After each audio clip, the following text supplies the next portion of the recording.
Hi guys, just a quick update. If you click and subscribe on this channel right here, I've helped so many people and I can obviously help you. So why don't you click and subscribe and I'll see you in the inside. Hello people, my name is John. I'm your host Inspiring Change. I have Jasmine here with me today as a guest. We're going to talk about how she got into her business, her life, and how she's navigated things in her life. We're going to go in deep and diving deep. But yeah, here we go. Jasmine, how are you feeling? All right. You're jetty? Good. No, it's just thinking. So, what made you start your own business? What got the drive from it? I think I've always wanted to. I did holistic therapies at college, and the plan was to like go to people's houses, like with my massage table, and do all the treatments and stuff. But it just didn't really happen like that, and life kind of took over. I had my son, so it's taken a long time for me to actually get to this point, actually really be doing it. Like I've done bits here and there, and I do treatments on my friends and stuff like that, but yeah, I think it's just the constant drive of like wanting to be an entrepreneur has always been there. So no matter what sort of like setbacks I've had, I'm like, I'll get there eventually. Yeah. So, So so did the pain did a pain point come up your way? What drove that pain point? I think just wanting to be my own boss and like not wanting to have to say, can I have annual leave here? Can I go on holiday? Like I love to travel. So I want to be able to be free. Like that freedom is so important to me. So creating a life where I'm free to do what I want to do when I want to do it, I think has been my driving force, like to actually get this set up. Yeah. It sounds like you wanted to go into just being the freedom of of being financially free. Yeah. Yeah. So the financially freeness is of like what I say is to everyone is that the purpose that you live is your pain, is your purpose. Yeah. So what made the idea of you being to going to that? So now you're transitioning and out from your job into this, and do you find it more therapeutic? Like that meditation comes in many ways. Um, yeah, I mean, it's difficult because I do actually really love my job. So I've reduced my hours down. I only do 3 days a week now. So I've got a bit more time to like work on doing this. So it is that gradual transition, but I think it's still going to take me a little bit of time to fully let it go because I do love like what I do day to day. Yeah. And that's a real passion of mine as well. So it's Yeah. difficult to say like I'm always just going to do this because I love this because I do like I after I've done a meditation and everyone leaves and that I've had the lovely feedback, like I'm literally buzzing and it makes me feel so good that I've done that. Yeah. What sort of what buzz do you get out of it? What do you get the ignition of like? I just want to go further and faster. I wouldn't even say it's fairer and faster. I just want to like touch people's lives and like actually show that you don't have to be stressed. You don't have to just get up every day and do the mundane things. Like life is supposed to be enjoyed. And I think a lot of people don't realize that. So I just want to like sprinkle that around the world and be like, you can. Yeah. What would you say to someone if they were thinking about something that you've done in your life now? What advice would you give them from today into their future? I mean, that's quite a broad question. It depends on what advice they needed in that moment. Do you know what I mean? It depends what they're going through. So yeah. Okay, so they give an example. So Okay. the example I'm going to give is basically where they understand that meditation is probably good for them, Mhm. but then they've got the mindset of I just don't want to do it. Do you reckon you could change the mindset of saying of using the philosophy is that if you can change your life, you can change your philosophy? Yeah, I think everything's worth a try, and I think give it a go and give it a good go. Like the thing is, it's like you can't go to the gym one time and be fit and healthy. It's a repeating process that Yeah. helps. And it's the same with meditation. Like you can come along to a session and have a lovely session and feel great. And it might last for, however long into your life. But it's that regular use of your time doing meditation that actually will start to rewire your brain and help you to deal with like daily stresses. Yeah. So probably explain it like that, you know, giving it a go. And it doesn't have to be a whole hour that you're laying there. And I think a lot of people think, oh, well, I can't meditate because, when I try, I'm thinking of all these thoughts and all this stuff's going on and I've got to put the washing on and I've got to pick the kids up and blah, blah, blah. But it's like, that's normal. Like, it doesn't mean you close your eyes and everything's gone and you're at peace. You know, we're not monks that have been doing this for years and years that can just go straight in there. So I think it's about like easing it in and like finding little ways to bring it in. Like, it could just be your morning coffee that you just sit for 2 minutes and you just breathe. Like, that can still be a meditation. Like, it doesn't have to be a whole thing, but like building that up slowly will start to really change your brain. And I did it for so long that I realized, like, actually, this has actually really helped me. Like, it literally changed my life. And that's why I want to get other people. Cool. Okay. So what lived experience did you find that from, you must have done it from like when you was obviously a teenager or a bit younger. Well, actually, meditation, I probably have only really done probably the last 10 years. Like, previous to that, I learnt Reiki and I practiced Reiki and like did that as like sessions and stuff. But actually properly doing meditation, I'd say probably the last 10 years. Yeah. And it's that consistency. Like, I feel the difference when I don't do it. Like, if I get out of my habit or I've been on, been traveling or whatever and I come back, like, I can feel my mind being more stressed. Yeah. Because I haven't had that time to do it. What does that look like then when you've had a busy day and you've not been able to fit it in? What does that look like? I don't sleep as well. Like, I maybe go to bed and my mind's just going. I've got ADHD as well, so like I need it because my mind will just keep. You never did just like you're like I can't sleep. No, It just doesn't work. like that. Yeah. So it really helps me to like get to sleep. So I usually do it at the end of the day. For me, that's the best time when everything else is done. You know, no one needs you. The house is quiet.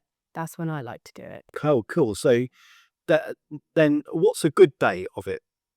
Um, A good day is when I like maybe go to someone else's session and like have a nice meditation or go to a cacao ceremony and I feel like I've done my meditation for the day. I don't have to do it that evening. I don't usually do it in the evening if I've been somewhere and like been to a session or whatever.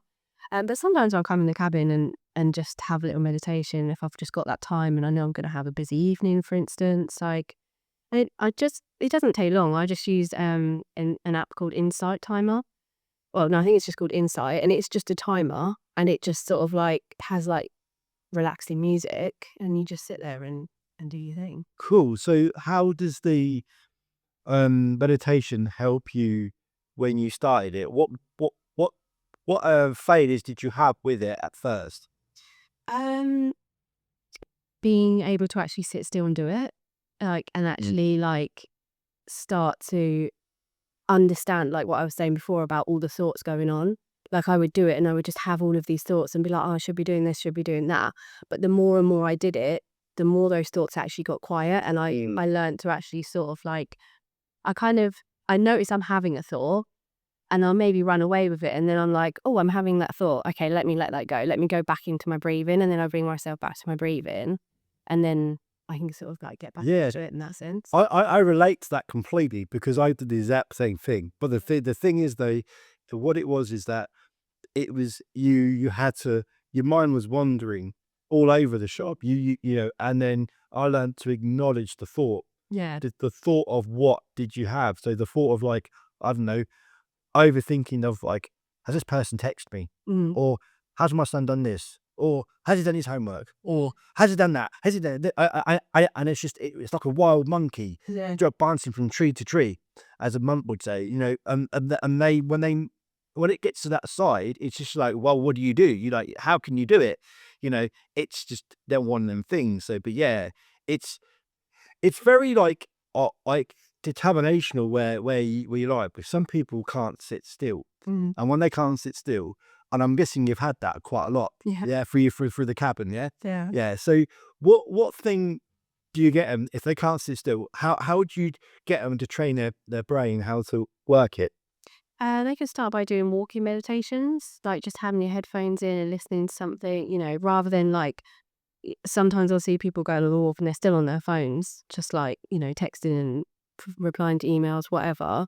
Like, just be in the moment, like notice the leaves, notice the trees, like notice the little things that are growing and the things that are changing. Like, that can be a meditation too. You don't have to sit still, like you can move and do it. And it's actually almost more powerful when you actually move and do it because it maps your brain differently. Yeah. It really works on your nervous system. We're gonna go into this now because this is where I wanted to go.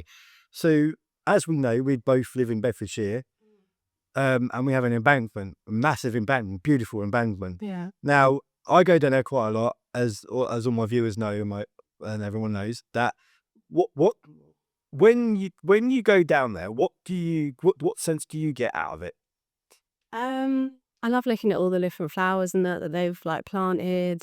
There's a lot of like construction going on at the minute though, Yeah, like that kind of like takes away from it. But I don't know, I always just look at the water, the birds. I love birds, so like seeing the different types of birds. I like seeing people as well, like enjoying the day and, different families like wandering around doing their things and stuff. Like I think I notice a lot. Like I'd love if people could see the world how I see the world because I see the glimmers, yeah, like all the positive things. yeah. So both being neurodivergent, it's really different to Yeah. what we see. So Yeah. we can see things differently, Yeah. right? And they don't. And like you could, for example, someone could go, oh, it's this, oh, it's that, oh, it's this, oh, it's that, and you don't realize that it's going to be everything else. All the little The details. details, yeah. Yeah. And but the thing is though, as well, we observe things so much better. Mm. We People don't realize that when you're neurodivergent, you're more smarter than that. Yeah. Not just the average person, but you're smart. You've got more detail. So for me, like you said, what you were just saying, it clears the mind. Yeah. When you're walking, it really does clear the mind. And I've always said this, that self reflection is key to when your head is so frustrated in the moment, you don't understand where you're going. So yeah, it's just one of them things. What um how does relationships come in that with that when you've had a bad, I don't know, a bad argument, a bad and I'm not talking about partners, I'm talking about brothers, sisters, mum, dads, and all that. How is that work around that? Um, I think for me going for a walk, like you're saying, like clears my head. So I have learned to be less reactive when things happen and try to take that time rather than sort of responding in the moment when you feel like really angry or stressed or whatever. Um, and it's taken a lot to get to this point, but I try and remove myself from that situation and go off and be in my own sort of space and usually with a walk, hug a tree, have a little chill, and then rethink about it because like you were saying, like everyone sees things differently. Everyone's perception of what's happened is their own views. So I try and like take myself out of that situation and think, well, I wonder what they're thinking in this situation, how have they perceived it? So I try not to take it as like a dig. Do you know what I mean? At me. I try and think about like what are they going through? And that's taken a lot. Like, don't get me wrong, I'm not always great at No, no. So yeah, we're going to dump into that. So what was it like when you was going through them stages? Because what I want to show is that what failures did you pick up? Because I always say, I got it on a poster on one of my posters, your failures is your great expectation. Yeah. So how do you find that? Well, what in what way? Yeah. Um, I think it's just through life lessons, really, and just wanting to have more peace because you can carry around so much crap and like, pick up stuff from people and you can have an argument with someone and keep overthinking it. Oh, I should have said this or I could have said this. But it's like, what is that actually doing to your mental health? Like, it's not helping anybody, or if you've had a bad spat with someone, maybe you're not even friends with them anymore. Like, carrying that guilt or that stress around is just going to affect you. Like, it's not helping anybody. So I just think it's through learning that and like wanting to be healthier and happier in my own mind that I've really like tried. Would you say that back you're at peace now from where you are now? Definitely. Yeah, yeah. Yeah. Like, don't get me wrong, things happen. Oh. And, life happens. The thing is, though, as Tony Robbins says, life happens for you, not to you. Yeah, Exactly. Yeah. Yeah. It's a quote that is really true and really resonates with both of us because obviously we both follow his work Yeah. and everything else. But the thing is, though, as well, do you find that when you get a friend that's really agitated and just doesn't know what they're going to say, and the thing is that I get is, oh well, John, I've done this, oh well, John, I've done that, oh, I don't know how to do that. Do you get that? Do you get that scenario with yours, in a way, from as you're running from this? Yeah, I mean, I would say more through like family maybe come to me for advice and things because they know that I can usually help them and say like things that will sort of help settle their brains. But my circle's quite small when it comes to friends, and over the years I have let go of a lot of people that were maybe having a negative influence on my life. Yeah. Because I think I'm not here to fix everyone. Do you know what I mean? I'm happy to help and I'm happy to share what I know, but your life is your life. Do you know what I mean? And if you're coming at me with like, constant negative, anxious energy, then I don't want to be around that. As harsh as it sounds, do you know what I mean? But actually, I've got some really lovely friends now that, we'll go to each other if something's stressed, we'll have a little moan, we'll move on from it. It's not like keep worrying and going around the same thing because that's not going to help anybody. Yeah. Do you know what I mean? Yeah. Do you think that the pattern that they have is not then is the like the side of like so in coaching they I built this philosophy where they do preconception and pre and then they get to where they need to be. So in hindsight, would you say that they need to understand what they're doing and on what Yeah. where they are? Yeah. So But not everyone wants to do that. no, but the thing is though, we can't change everybody's No.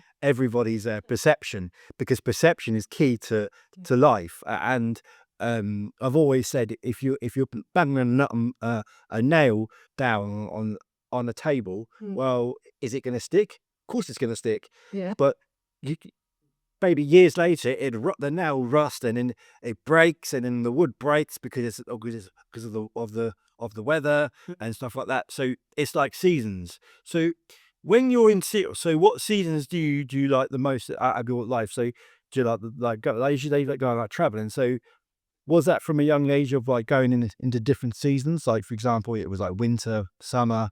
Um, when it comes to seasons, like I actually don't. Well, I don't prefer winter. Like I need the sunshine. Like I'm a plant. I literally need. Like it makes me happy if I see the sunshine. So I do struggle over the winter when it's really dark and stuff. But I've learnt to through a lovely friend of mine that did the hypnosis stuff. She's helped me sort of twist it around and sort of see that you need that rest period. And so I'd like try and see it differently. I don't know if that answers your question. That's fair enough. But yeah, so yeah, and then when you were younger, right? What would you say to your 10 year to your 21-year-old self, Um, when you what that life was like from then to now? what from 21? Yeah. From So what would you say now to a 21-year-old? I would say start working on your mindset now. Like because 21 was when I had my son and a lot checklist. Oh my god. Fingering directional. Sorry, I wasn't it was a massive, massive change in my life when I was 21.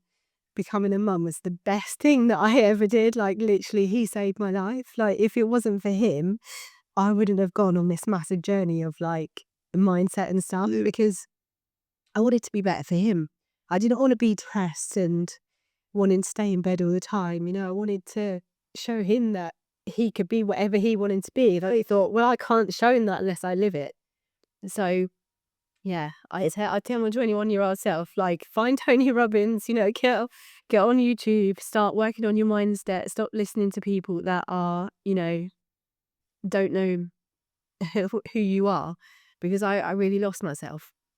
So you're feeling that, it was a tough time at that time, but from there to now you've progressed yourself massively. Yeah. I've always said that inspirational people start from the failures of what happened and go into that story, Yeah. and they never look back off at what they've done, because it's like a wall behind you, and it's just really everything. So if someone's struggling now with that sort of scenario, what would you say to them?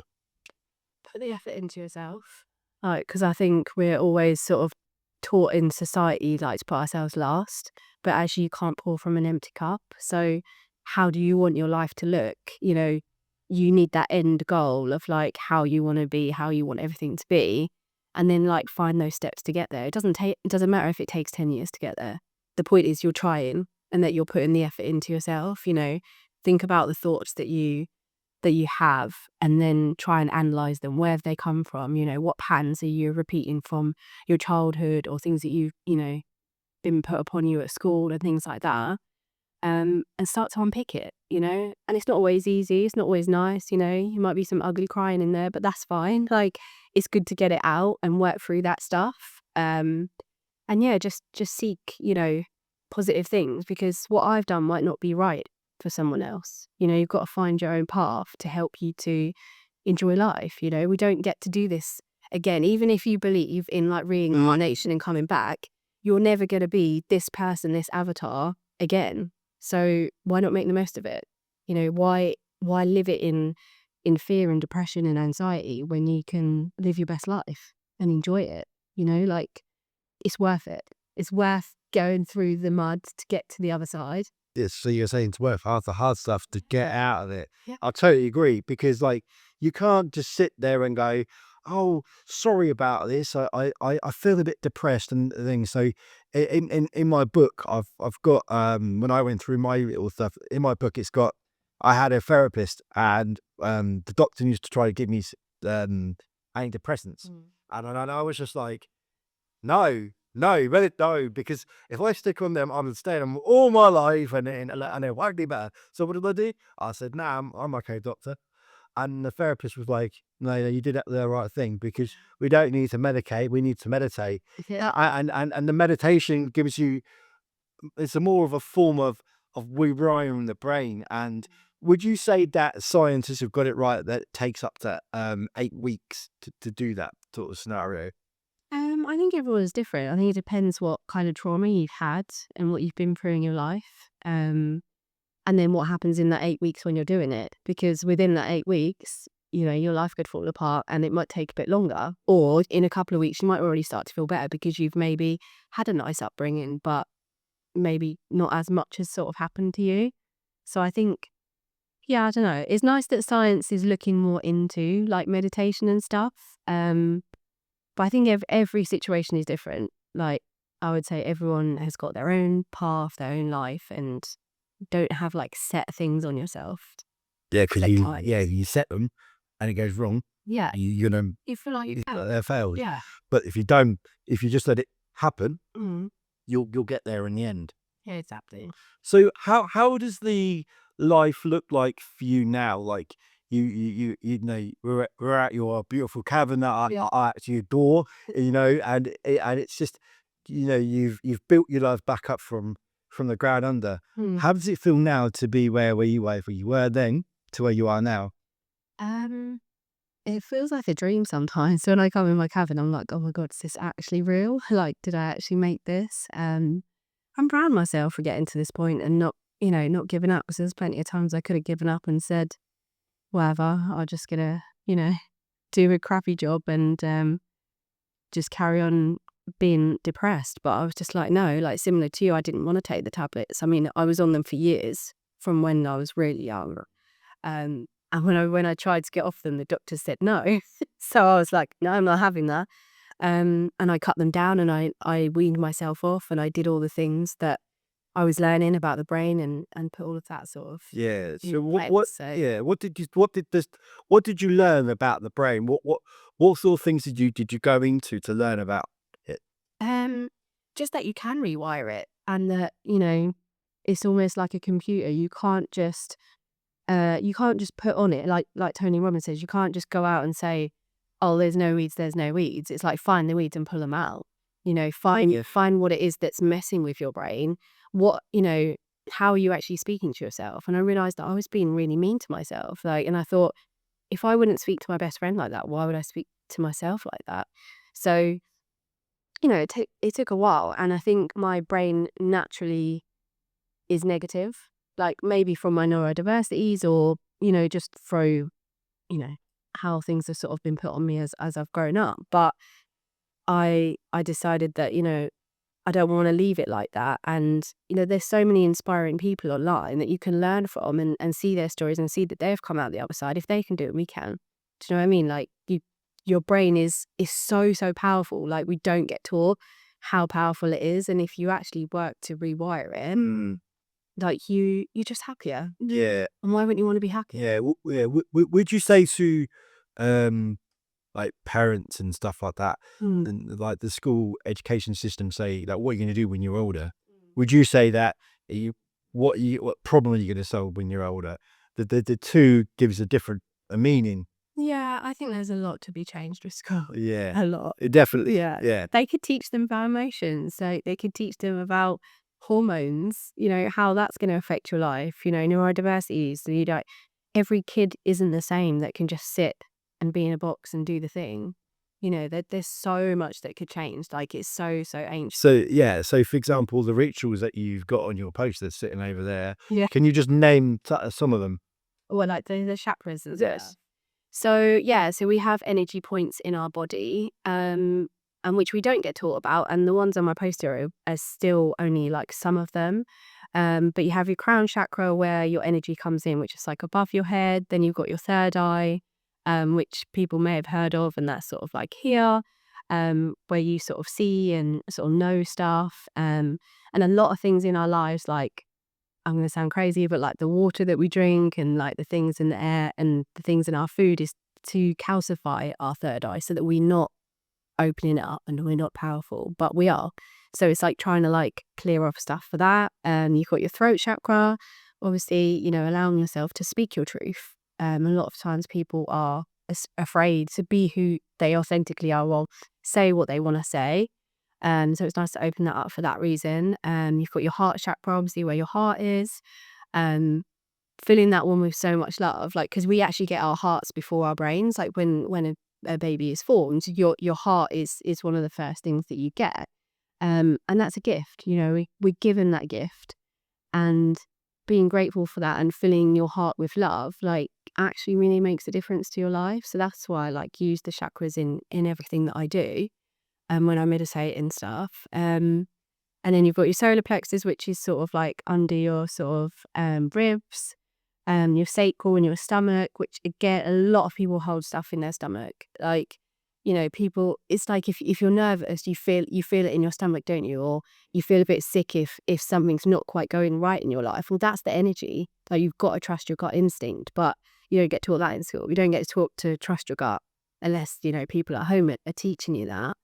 And then then you've got your root chakra, which is like at the base of your spine, really just sort of rooting you into who you are and grounding yourself. And a lot of times people aren't grounded. They're up in their heads like floating around and like not really connected with the earth and with, it's part of us. We die, we go back into the earth. So yeah, using those chakras can be really helpful. And if kids are actually taught that, and like feeling where in your body are you feeling stressed? Is it linked to one of those chakras? Does that need some work? And just breathing loving to it. Like it doesn't have to be complicated. Yeah. Should make it really simple. Yeah. So if being now what you're doing now and what you're doing, who is Jasmine now when she's in that element? Who's that Jasmine in that element when she's got clients around in this little hut here, and she's giving positive reimbursement out of everyone. I think I'd say I'm authentically me.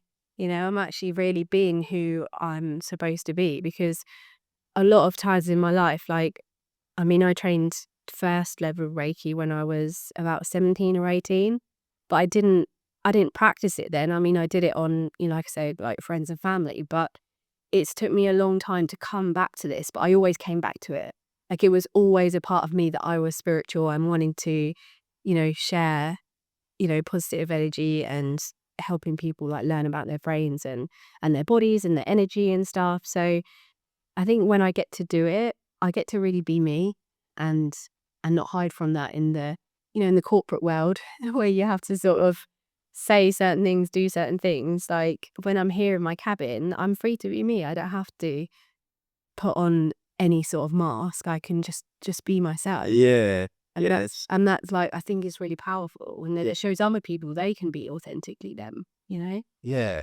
Do you find that it's a way of going forward that you feel that you could your missions to power, I don't know, 1 billion people into that scenario? I mean, billion's a lot. I mean, I'd love that if I could touch that many people's lives. I mean, even if I just change one person's life, I would be happy. You know, like for me, it's not really about the numbers or making money. Like, I just think this is what I'm supposed to do.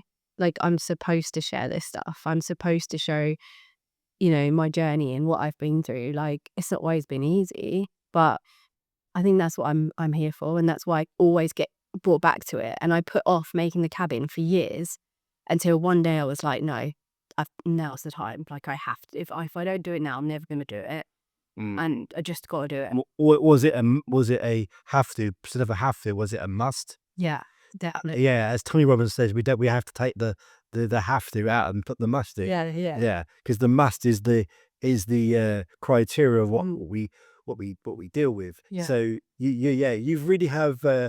It seems like you've been on a massive way of a journey, and then where you are now is literally exploring further. So what's next for Jasmine? What's the next thing that Jasmine wants to do? I just want to expand. Like, I've got loads of ideas, things I want to do in the cabin. I want to do some like mother ceremonies, which is like a twist on baby showers, but it's going to be like a more sort of a spiritual thing where people can come and like, you know, bring friends and family and sort of really build that village for that baby going forward.